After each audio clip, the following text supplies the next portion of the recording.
Boa noite. Hoje, dia 30 de janeiro de 2026. E hoje nós vamos trabalhar o capítulo 14 do Evangelho de Mateus. Bom, capítulo 14. Por aquela mesma época, o tetrarca Herodes ouviu falar de Jesus e disse aos seus cortesãos: é João Batista que ressuscitou? É por isso que ele faz tantos milagres? Com efeito, Herodes havia mandado prender e acorrentar João e o tinha mandado meter na prisão por causa de Herodíades, esposa de seu irmão Filipe. João lhe tinha dito: não te é permitido tomá-la por mulher. Era a esposa do irmão. João lhe tinha dito: não te é permitido tomá-la por mulher. E queria matá-lo. Temia, porém, o povo, que considerava João um profeta. Então, vamos lá.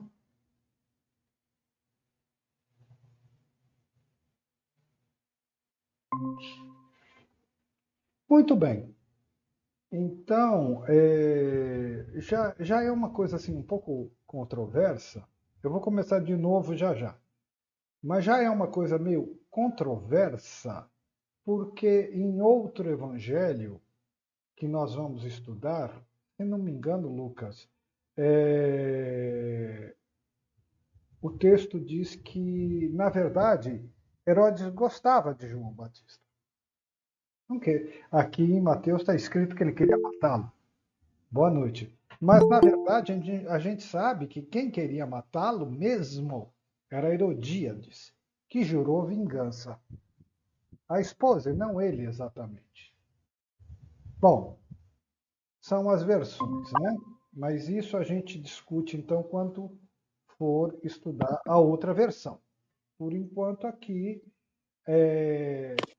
João era malquisto, porque todo profeta realmente era malquisto, porque ninguém gostava de profetas com o dedo apontando e falando a verdade. Por isso que a maioria deles morava no deserto, né? Porque as pessoas eram bastante hostis. E foi bem o caso. Ele chegou para Herodes e disse: você não pode tomar a esposa do seu irmão. Né? Imagina a lei mosaica, aquele rigor todo. Né? Era um escândalo, na verdade. Bem, então eu vou começar a ler outra vez. Só um momento, deixa eu fazer um ajustezinho.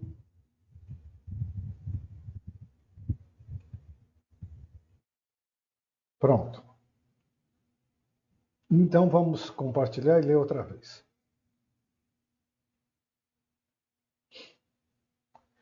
Capítulo 14. Por aquela mesma época, o tetrarca Herodes ouviu falar de Jesus e disse aos seus cortesãos: é João Batista que ressuscitou. É por isso que ele faz tantos milagres. Com efeito, Herodes havia mandado prender e acorrentar João e o tinha mandado meter na prisão por causa de Herodíades, esposa de seu irmão Filipe. João lhe tinha dito: não te é permitido tomá-la por mulher. E queria matá-lo. Temia, porém, o povo, que considerava João um profeta. Mas, na festa de aniversário de nascimento de Herodes, a filha de Herodíades dançou no meio dos convidados e agradou a Herodes.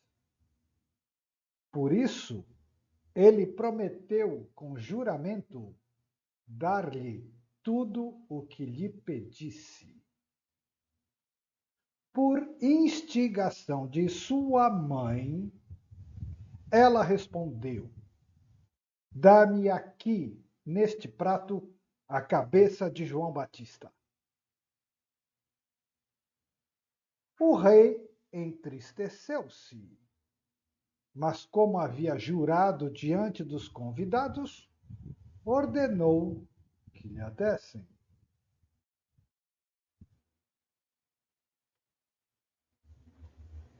E mandou decapitar João na sua prisão.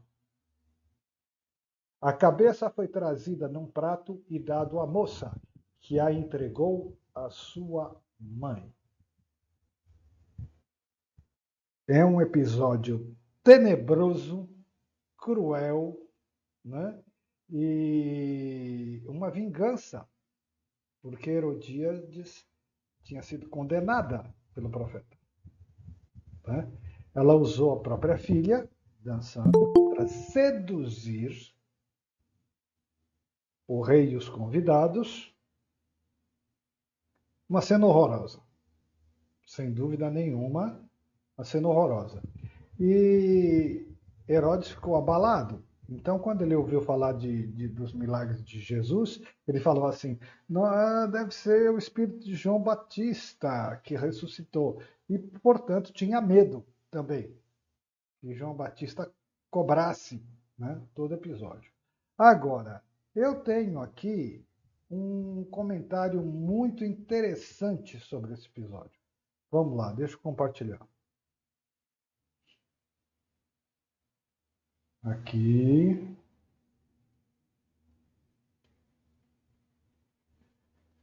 Comentários. O pedido de Salomé, a filha de Herodíades. Ela foi astuta o suficiente, na verdade a mãe foi astuta. Ela foi astuta o suficiente para exigir que isso fosse feito imediatamente. Enquanto os convidados ainda estavam na festa, enquanto Herodes provavelmente estava bêbado. Se não fosse feito imediatamente, sob a influência do vinho e da gratificação momentânea proporcionada pela dança voluptuosa, quer dizer, pela promessa que ele fez, talvez nunca fosse feito. Quer dizer, então elas foram muito espertas, né, de pedir não só a cabeça de João Batista, mas dá-me imediatamente neste prato. E bêbado diante dos convidados, ele não teve coragem de negar. Ele podia negar, tá? Ele podia negar e mandá-las para a cadeia, elas, as duas. Mas ele não teve coragem de fazer isso, bêbado, com convidados, promessa. Então ele mandou cortar a cabeça de João Batista. Uma coisa tenebrosa, né? E assim Herodíades teve a sua vingança. Bom, muito bem. Depois eles tiveram um fim trágico. Agora não lembro direito. Eles tiveram que se isolar por causa do Império Romano e acho que os dois acabaram se suicidando, alguma coisa assim, tá? Colheram o que plantaram. Mas enfim, vamos lá.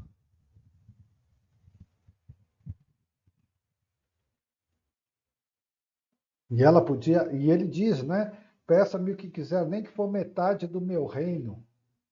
E eles pedem o quê? A vingança de Herodíades. Muito bem, então vamos lá. Vamos continuar então onde a gente estava então. Perversissima. Ela era perversa? Perversissima. Esse é acho que um dos episódios mais tenebrosos que tem no Evangelho. A crucificação, bom, a crucificação é um capítulo à parte, né? Mas entre as outras pessoas que não Jesus, esse episódio é pavoroso. Bem, então vamos lá, vamos continuar. Então, ele mandou decapitar João na sua prisão. A cabeça foi trazida no prato e dado à moça, que a entregou à sua mãe.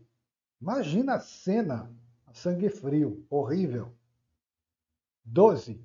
Vieram então os discípulos de João transladar seu corpo e o enterraram. Depois foram dar a notícia a Jesus. A esta notícia, Jesus partiu dali numa barca para se retirar a um lugar deserto. Mas o povo soube e a multidão das cidades o seguiu a pé. Vamos ver o comentário outra vez.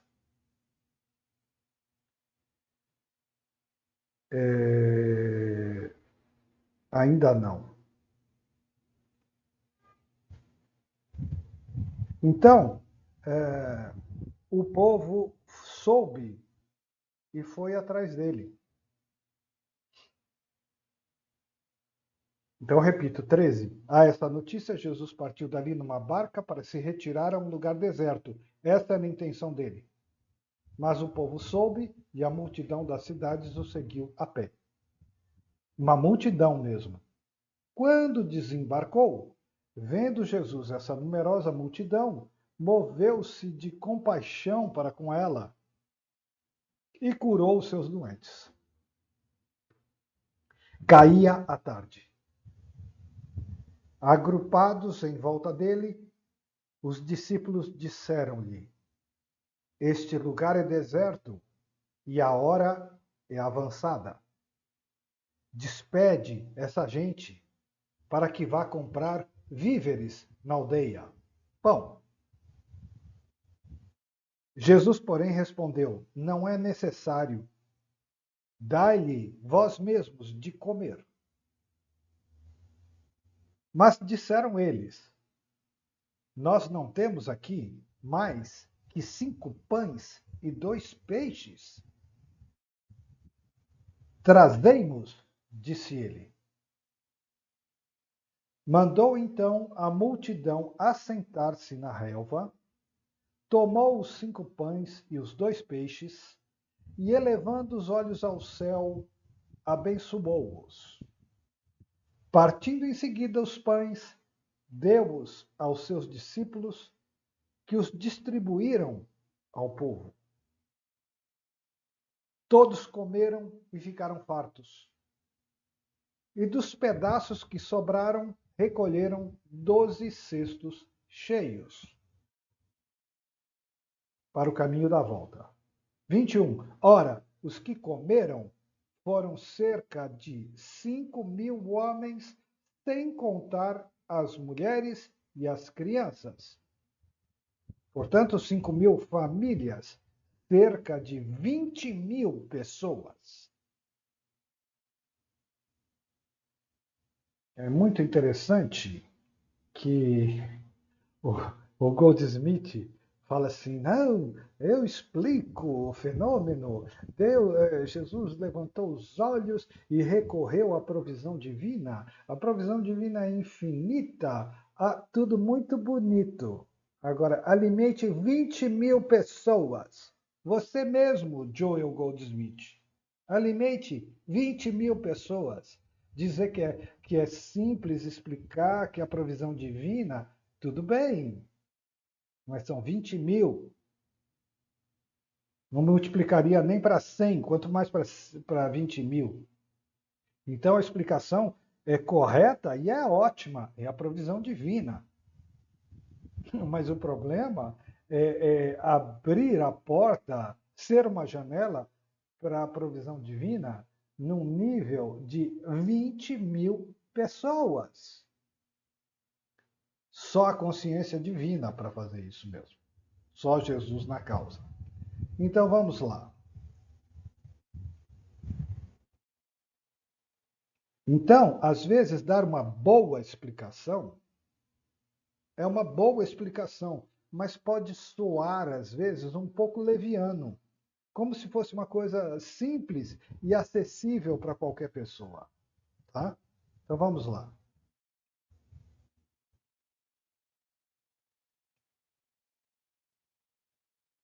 Então, 21. Ora, os que comeram foram cerca de 5.000 homens, sem contar as mulheres e as crianças.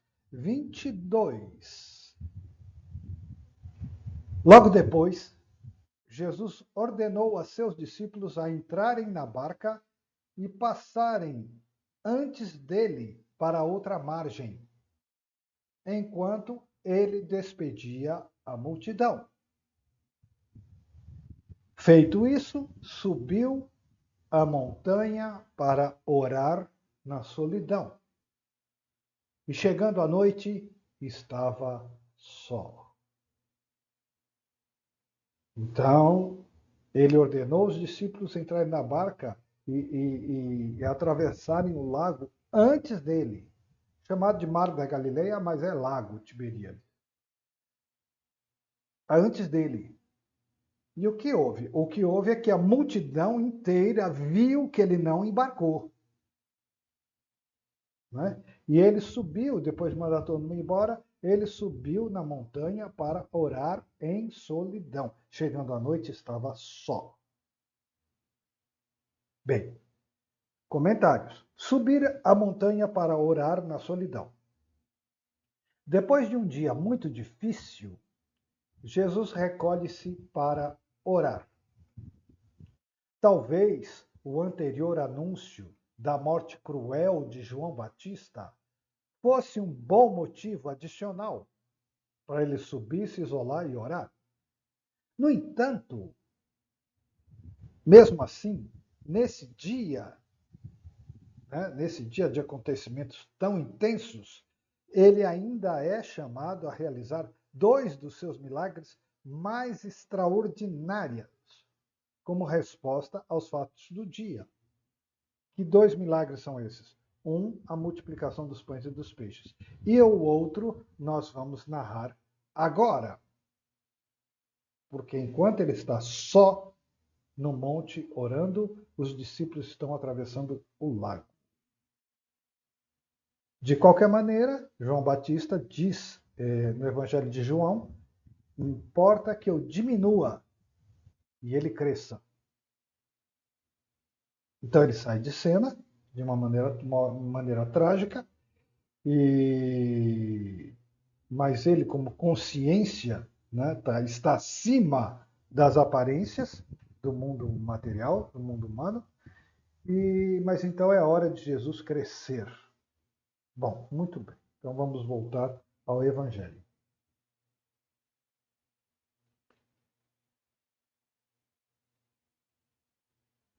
(23) Feito isso, subiu a montanha para orar na solidão. Chegando à noite, estava só.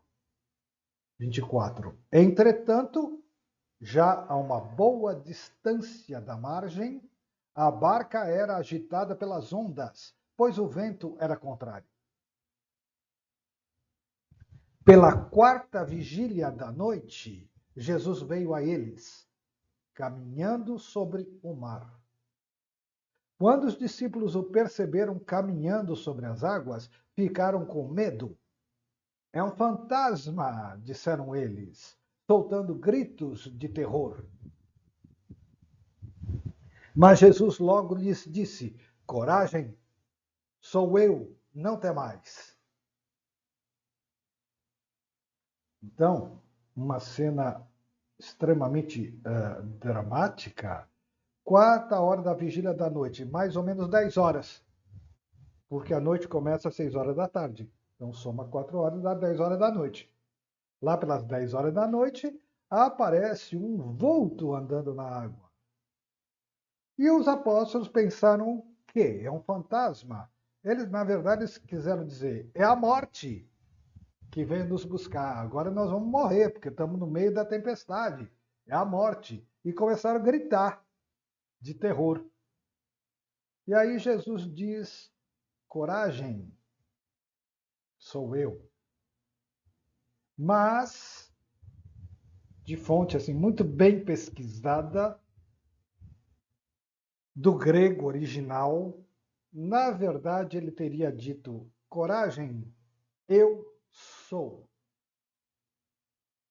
O nome divino, e diante do nome divino, toda a natureza responde e se acalma. Então vamos ver isso nos comentários.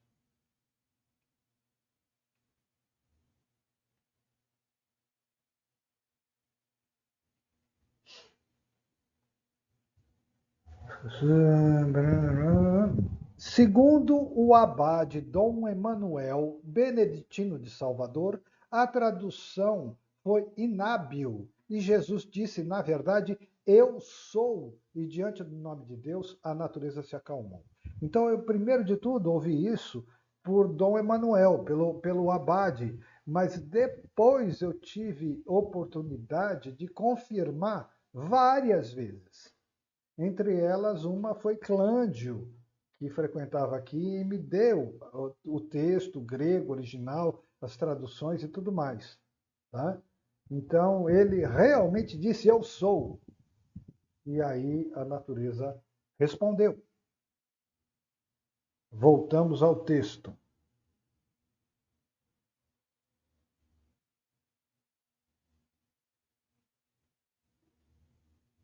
Então, 26. Quando os discípulos o perceberam caminhando sobre as águas, ficaram com medo. É um fantasma, disseram eles, soltando gritos de terror.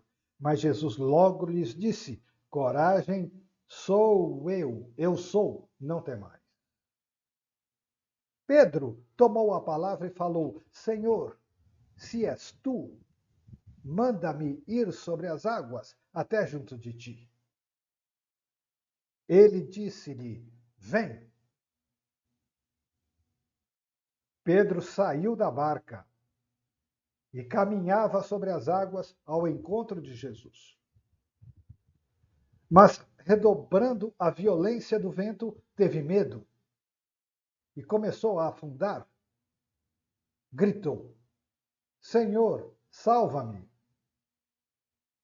No mesmo instante, Jesus estendeu-lhe a mão, segurou-o e lhe disse: Homem de pouca fé, por que duvidaste? Apenas tinham subido para a barca, o vento cessou.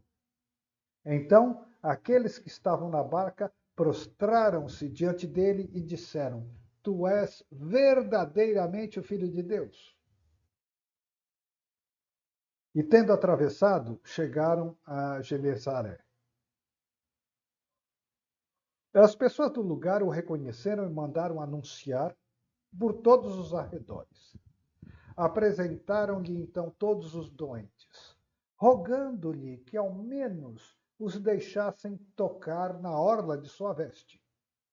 E todos aqueles que nele tocaram foram curados. Muito bem, então vamos continuar nos comentários. E tem os anexos. Bom, muito bem. Então as pessoas da tradição católica fala da fraqueza de Pedro, da falta de fé de Pedro. Eu acho uma estupidez de interpretação fraca e curta. Então, aqui na nota nós vemos aqui, fraqueza de Pedro? Fraqueza de Pedro? O fato é que Pedro saiu do barco. Nenhum ser humano seria capaz disso. E nenhum dos outros discípulos foi capaz disso.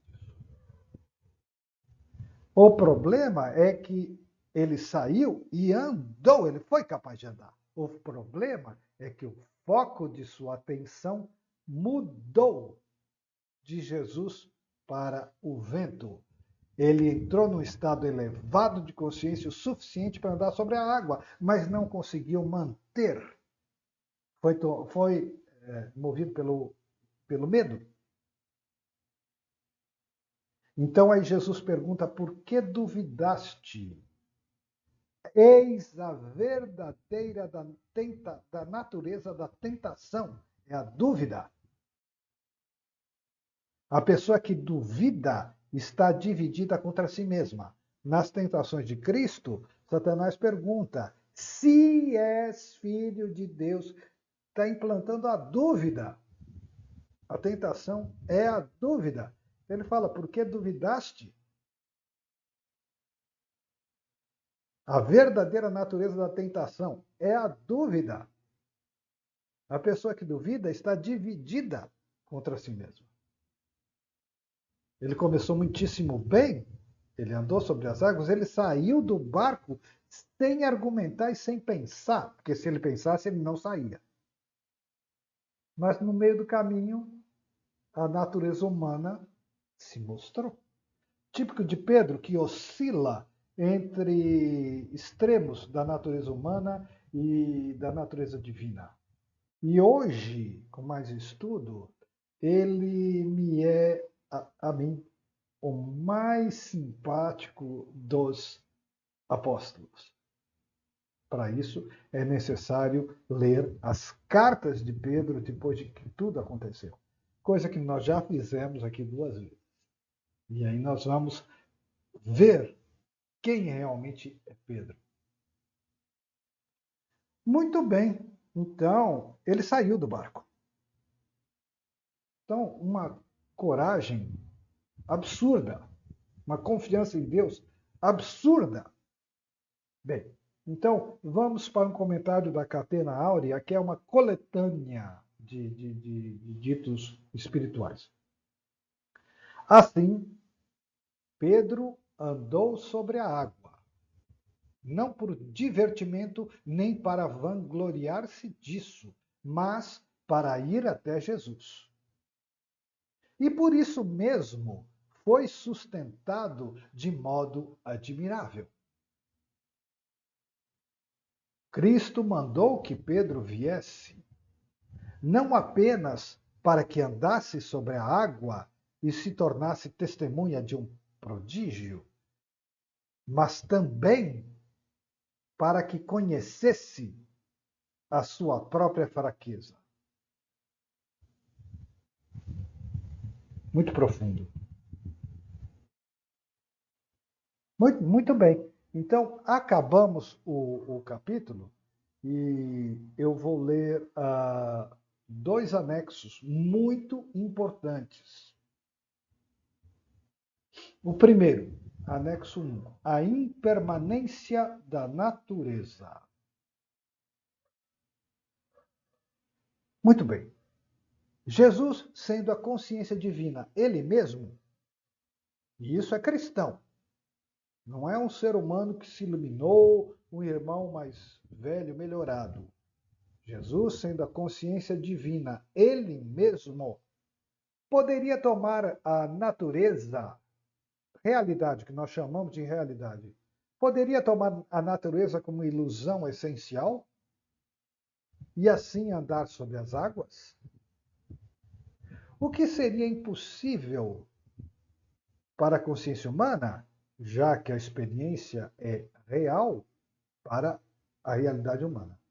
Então a pergunta é essa: Jesus, sendo a consciência divina, poderia então tomar a natureza como ilusão essencial e por isso andar sobre as águas? O que seria impossível para qualquer ser humano, mas Pedro enfrentou? Isso é exatamente correto, mas seria bom expressá-lo mais precisamente dentro da linguagem ontológica cristã, dentro da linguagem do ser. E sim, isso é cristão. Nada tem de esotérico. Está perfeitamente alinhado com o Evangelho, com a primeira carta de João, com Paulo, com a mística cristã. Sim, Jesus não é um iluminado. Aqui você está corretíssimo. Sou eu que perguntei, né? Não é um homem que atingiu a consciência divina. Não é alguém que despertou. Ele é a própria consciência divina. Porque o Evangelho de João diz: o Verbo era Deus e o Verbo se fez carne.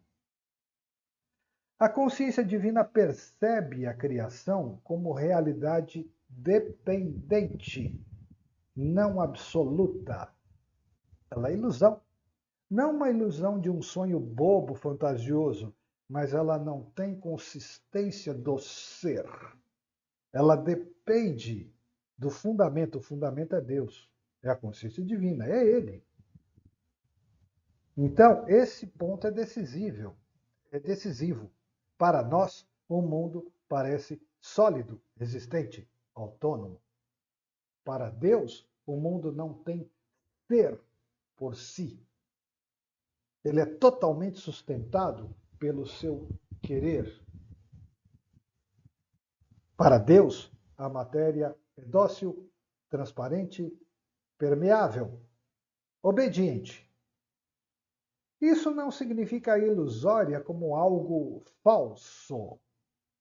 Não é que é ilusória uma imagem boba. Não é ilusório como algo falso, mas é ilusória porque significa uma realidade relativa, impermanente, contingente. Nós vivemos intensamente, mas ela vai passar. E é exatamente isso que você chamou corretamente de ilusão essencial. Não no sentido de erro, mas de não absoluto. Então, sim, Jesus pode agir sobre a natureza de um modo impossível à consciência humana. Como acalmar o mar, andar sobre as águas, multiplicar pães, curar instantaneamente, ressuscitar mortos, transfigurar-se. Porque o mundo para ele não é obstáculo, é expressão, é transparência, é reflexo. O que para nós é lei, ele está além da lei. Não contra, mas muito além. Ele é o fundamento de tudo. Por isso ele anda sobre as águas, não violando as leis, mas como se falasse com as leis, como quem fala com um discípulo. Isso seria impossível para nós, porque a nossa consciência é separada, finita, dependente e é limitada ao mundo fenomênico, percebendo a realidade como sólida e autônoma. Algo que ela não é, mas é a nossa percepção. Nós experimentamos a matéria como algo externo, opaco, resistente. Jesus a experimenta como algo interno ao seu próprio Logos, o Cristo, que existe nele e por ele. Ele é o fundamento de todas as coisas. Sim, você estava certo. Jesus pode agir na natureza de modo impossível para nós, porque ele é a própria consciência divina que sustenta a natureza. A criação para ele não é ilusão no sentido de inexistência, mas é ilusão no sentido de realidade não absoluta. Logo, é obediente. É uma realidade, entre aspas, que depende totalmente dele. E isso é exatamente o que Marcos 4 e Mateus 14 querem transmitir. Não um truque, nem um poder extraordinário, espetaculoso, porque nem tinha público, era só para eles, mas a manifestação do Logos diante da criação que ele mesmo traz em si. E ele é o Criador. João fala isso no Evangelho dele. Todas as coisas foram feitas por ele, e sem ele nada do que foi feito se fez. João capítulo 1. Estava no mundo, e o mundo foi feito por ele, e o mundo não o conheceu. João capítulo 1. Então todas as coisas foram feitas por ele, todas as coisas estão nele. Ele é o fundamento de todas as coisas. Então por isso que foi possível. Agora o anexo 2.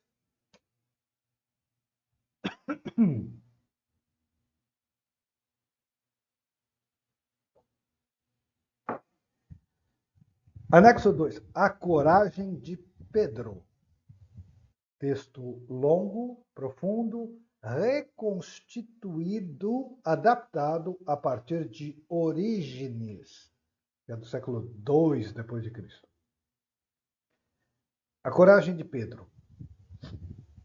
Quando chegou a hora em que o Senhor desejou revelar aos discípulos o que a fé pode realizar quando se apoia inteiramente nele, afastou-se da multidão, subiu ao monte para orar e, ao cair da noite, deixou os seus navegando sozinho. Não é por abandono que ele os deixa, mas para que experimentem aquilo que toda alma encontra quando entra no mar das provações. O vento é contrário, o avanço é lento e aquela presença divina que antes parecia evidente, agora se oculta no silêncio. Mas, nas horas mais escuras, quando o próprio mar se confunde com o céu, ele se aproxima, caminhando sobre as ondas. É assim que o Verbo vem à alma, quando ela já quase perdeu o rumo. Não de maneira familiar, mas de forma surpreendente, rompendo a ordem natural das coisas. Por isso os discípulos se assustam. A alma, quando Deus vem de modo inesperado, também se perturba, pois o rosto da graça é sempre maior do que aquilo que somos capazes de imaginar. Então somos tomados de terror porque não podemos compreender. Entre todos, porém, Pedro eleva a voz. Ainda não compreende quem é aquele que avança sobre o mar, mas sente, numa espécie de intuição do coração, que somente o Senhor poderia aproximar-se assim. Por isso, não pede uma explicação, pede um caminho. Se és tu, manda-me ir ao teu encontro sobre as águas. E aqui se revela o que existe de mais profundo na fé. Não o contentar-se em ver a potência de Cristo, mas desejar participar dela. Pedro não pede que a tempestade cesse, mas que ele próprio seja conduzido ao lugar onde Cristo já está. O Senhor diz apenas: vem. E a palavra de Jesus é o poder que sustém. Pedro não caminha porque domina as leis do mundo, mas porque a voz do Mestre cria sobre seus pés um caminho onde antes havia apenas um abismo. Enquanto seus olhos permanecem fixos naquele que o chamou, o olhar é sempre o foco da consciência, nos escritos místicos. Enquanto seus olhos permanecem fixos naquele que o chamou, o passo é firme. E durante esse breve instante, Pedro participa da mesma liberdade com que o Verbo se move sobre as águas. Ele chega a conhecer. Mas quando o vento se ergue mais forte, o mar levanta espuma, Pedro desvia o olhar, o foco da consciência. Isso é considerar o vento. É o mesmo que acontece sempre que a alma dá mais atenção às forças que a ameaçam do que àquele que o sustém. Ela desce então à sua própria natureza, que não pode por si permanecer onde apenas a graça a colocou. Antes, Pedro começa a afundar. Não porque tenha perdido a fé inicial, mas porque tentou permanecer no impossível, sustentando-se em si mesmo. Por uma fração de segundo, ele perdeu o foco em Jesus e voltou-se para si mesmo, e ele não era capaz de se sustentar. Ele clama, e Cristo estende a mão imediatamente. A mão de Jesus é a força que levanta a alma quando ela já descobre os limites do que é humano. E quando o Senhor lhe diz, homem de pouca fé, por que duvidaste? Não é para diminuir o gesto inicial, que foi gigantesco, mas para ensiná-lo a não confiar em suas próprias forças quando se encontra acima da própria medida. A fé de Pedro era grande o suficiente para fazê-lo sair da barca. Era pequena apenas para permanecer sozinho, onde apenas o Cristo podia sustentar. E, no entanto, nenhum dos outros discípulos ousou dar um único passo. Por isso, Pedro recebe a doce repreensão, porque duvidaste, mas também a distinção. Ele falhou por ter ousado mais do que podia.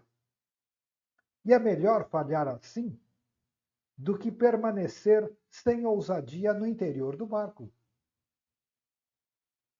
A alma que ama verdadeiramente não deseja apenas ver a ação do Cristo. Ela deseja ser atraída até Ele. Mesmo que isso signifique entrar num espaço onde suas forças se revelam insuficientes.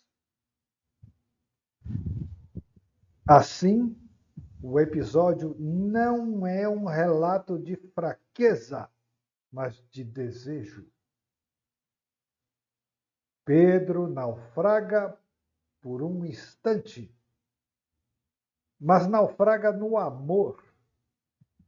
E é por isso que Cristo o toma pela mão. E aquele passo, tão breve, tão acima da natureza humana, permanece como sinal do que a graça pode realizar quando a alma se abandona inteira ao chamado do Senhor.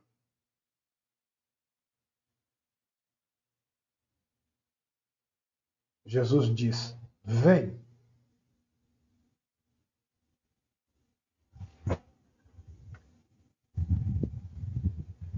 Muito bem.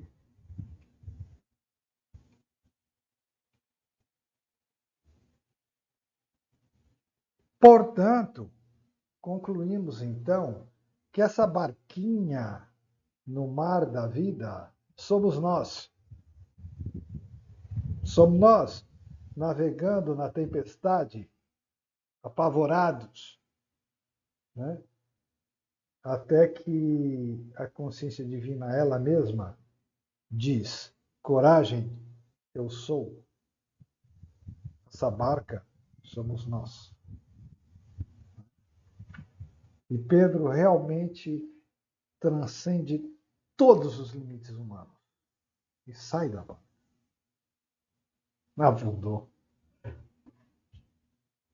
O próprio texto, eu sempre dizia isso e o texto também diz isso. Qual outro discípulo seria capaz disso? Nenhum. Nem mesmo João, o apóstolo do amor. Nenhum. Nenhum. Só Pedro. Então, são episódios notáveis desse capítulo. Né? A morte horrível de João Batista, a multiplicação dos pães, dos peixes, mas num nível de 20.000 pessoas.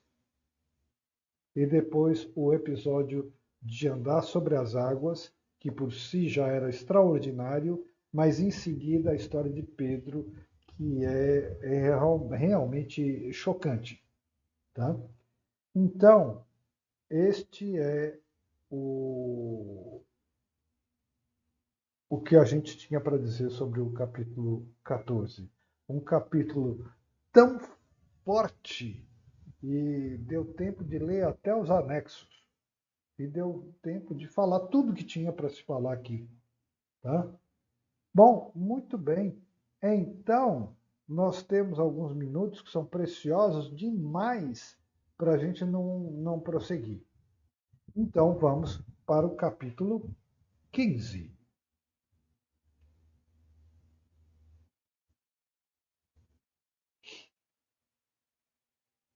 Capítulo 15.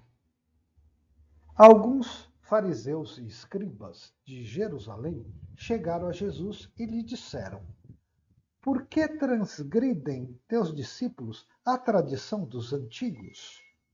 Não lavam as mãos antes de comer?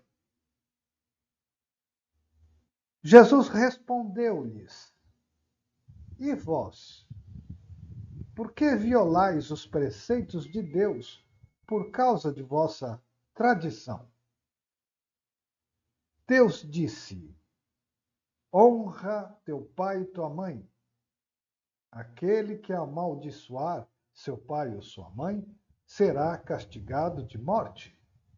Lá no Êxodo. Mas, mas vós dizeis: aquele que disser a seu pai ou sua mãe aquilo com que eu vos poderia assistir, já ofereci a Deus. Esse já não é obrigado a socorrer de outro modo a seus pais. Assim, por causa da vossa tradição, anulais a palavra de Deus. Hipócritas, é bem de vós que fala o profeta Isaías. Esse povo somente me honra com os lábios, seu coração, porém, está longe de mim. Vão é o culto que me prestam, porque ensinam preceitos que só vêm dos homens. Isaías. Então, ele citando Isaías, ele mesmo explica que o que os fariseus e os escribas chamaram de tradição dos antigos, Isaías chamou de preceitos que só vêm dos homens. Então Jesus está dizendo: por que vocês estão me cobrando tradições que vocês criaram e vocês não cumprem a lei mosaica? E aí ele dá um exemplo: honrar pai e mãe. Isso quer dizer que nós temos que cuidar de pai e mãe. Cuidam de nós na infância, é uma troca. Depois tem que cuidar de pai e mãe, tem que honrar pai e mãe. Aí, segundo a tradição, os preceitos dos homens, não, olha, o que eu poderia ali assistir, sustentar, eu já dei a Deus, então estou desobrigado. E aí Jesus fala, hipócritas, tá? Então essa é a situação.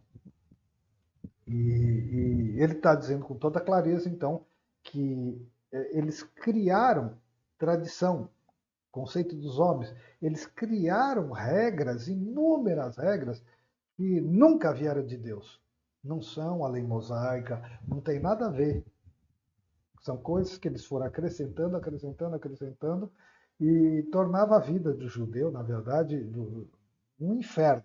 Porque até hoje tem assim 613 mitzvot, 613 preceitos a serem cumpridos. Desde modo de lavar copo, lavar a mão. Nossa Senhora. Então, a vida fica muito difícil. E aí Jesus diz: olha, tudo isso vocês inventaram. Porque o que vocês não inventaram, que está lá no Êxodo, que veio de Moisés, vocês não cumprem. Bom, claro que os fariseus devem ter odiado a resposta, né? Como sempre. Porque ele afronta com as respostas. E então, ele diz, né, hipócritas, e cita Isaías, que diz que os preceitos só vêm dos homens, e no versículo 10 ele continua. Depois reuniu os assistentes e disse-lhes: ouvi e compreendei. Não é aquilo que entra pela boca que mancha o homem, mas aquilo que sai dela. Eis o que mancha o homem. Por que ele disse isso? Por causa de lavar as mãos e purificar as mãos para comer. Tá, tudo bem, nós temos hoje ideias de higiene, mas isso seria anacrônico nessa época. Tá? Bem, daqui a pouco a gente vê os comentários. Então, ouvi e compreendei. Não é aquilo que entra pela boca que mancha o homem, mas aquilo que sai dela. Eis o que mancha o homem. Então se aproximaram dele seus discípulos e disseram-lhes: sabes que os fariseus se escandalizaram com as palavras que ouviram? Eles se ofenderam. 13. Jesus respondeu: toda planta que meu Pai Celeste não plantou será arrancada pela raiz. Deixai-os. São cegos guiando cegos. Ora, se um cego conduz a outro, tombarão ambos na mesma vala. Tomando então a palavra, Pedro disse: explica-nos esta parábola. Jesus respondeu: sois também vós de tão pouca compreensão? Eu acho que se justifica, porque quando ele disse que não é aquilo que entra pela boca que mancha o homem, mas aquilo que sai dela, eu acho que o sentido não é tão oculto e tão difícil assim. Mas aí Pedro quer mais explicações, né? Explica-nos essa parábola. E aí Jesus respondeu: sois também vós de tão pouca compreensão? 17. Não compreendeis que tudo que entra pela boca vai ao ventre e depois é lançado fora? Processo digestivo. 18. Ao contrário, aquilo que sai da boca, palavras, provém do coração. E é isso que mancha o homem. Porque é do coração que provém os maus pensamentos, os homicídios, os adultérios, as impurezas, os furtos, os falsos testemunhos, as calúnias. Então, tudo vem do coração, que é uma metáfora da consciência, né? E por isso que depois Jesus vai dizer que as pessoas, mesmo que não cumpram materialmente, já pecaram em pensamento, né? Porque é a fonte dos maus pensamentos, os homicídios, os adultérios, as impurezas, os furtos, os falsos testemunhos, as calúnias. 20. Eis o que mancha o homem. Comer, porém, sem ter lavado as mãos, isso não mancha o homem. Então, deixa eu ver se tem algum comentário aqui sobre isso especificamente. Sim. Então, os comentários. Essas lavagens cerimoniais eram ordenadas pela tradição, não pelas escrituras.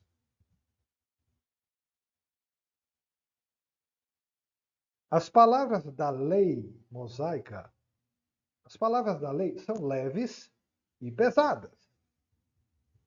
Mas as palavras dos escribas são todas pesadas.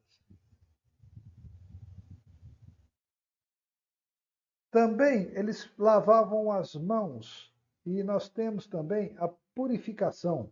Na missa católica, para quem assiste missa, os padres lavam as mãos no altar antes de celebrar a comunhão. Faz parte do ritual da missa. Então, tudo isso fazia parte da doutrina antiga, mas eram adulterações e distorções humanas que nunca vieram de Deus. Tá? Então, essa é a questão. Não vamos analisar com olhos modernos de contaminação, de vírus, de bactérias. Isso é anacrônico. Tá? Não estava em questão na época. Bom, Então, vamos lá. Então, aí ele fala, né, que a impureza vem do coração mesmo. Então, vamos prosseguir. Dá tempo? Só um pouquinho. 21. Jesus partiu dali, retirou-se para os arredores de Tiro e Sidônia. E eis que uma cananeia, originária daquela terra, gritava: Senhor, filho de Davi, tem piedade de mim. Ela era uma pagã, ela era estrangeira. Senhor, filho de Davi, tem piedade de mim. Minha filha está cruelmente atormentada por um demônio. Jesus não lhe respondeu palavra alguma. Seus discípulos vieram a ele e lhe disseram com insistência: Despede-a. Ela nos persegue com seus gritos. Jesus respondeu-lhes: Não fui enviado senão as ovelhas perdidas da casa de Israel. Mas aquela mulher veio prostrar-se diante dele, dizendo: Senhor, ajuda-me. Jesus respondeu-lhe: Não convém jogar aos cachorrinhos o pão dos filhos. Certamente, Senhor, replicou-lhe ela. Mas os cachorrinhos, ao menos, comem as migalhas que caem da mesa dos seus donos. Disse-lhe então Jesus: Ó mulher, grande é a tua fé. Seja-te feito como desejas. E na mesma hora a filha ficou curada. Então, um episódio interessantíssimo, que muito fácil de ser mal interpretado. Jesus não despreza a mulher pagã, ele testa a fé, porque ela fala, filha de Davi, tal, tal, e ele testa. Ele fala, olha, mas na verdade eu fui enviado para implantar a doutrina em Israel, né? Não fica bem. Tudo bem, os judeus chamavam de cães os infiéis, mas ele fala os cachorrinhos, num sentido assim, bem doméstico, afetivo até. Né? Não fica bem jogar o pão dos filhos para os cachorrinhos. Aí ela, muito sagaz, muito espirituosa, fala assim: não, tudo bem, mas até os cachorrinhos comem as migalhas. Aí ele ri e fala: tudo bem, grande é a tua fé. Né? Fruto da receptividade dela. Então, todo episódio foi para testá-la. E ela, com muita sagacidade e humor até, ela demonstra a fé. Ele imediatamente reconhece. Fala, grande é a tua fé. Falta então, 20, 28. Falta então ver os comentários dessa passagem e prosseguir. Tá? Mas deu pelo menos para apresentar. É um episódio bastante curioso. Vamos ver o que é que dizem os comentários. Eu não olhei ainda. Às vezes tem citações famosas. Então, a gente continua a partir daí. Agradeço, agradeço, agradeço. Amanhã é domingo, um bom descanso para todos. Amanhã é domingo, nada. Amanhã é sábado, então sabá. Toda semana eu faço isso. Um bom descanso para vocês no sábado e no domingo a gente está aqui de volta. Tá bom? Vai cair mesmo. Até domingo. Boa noite. Boa noite.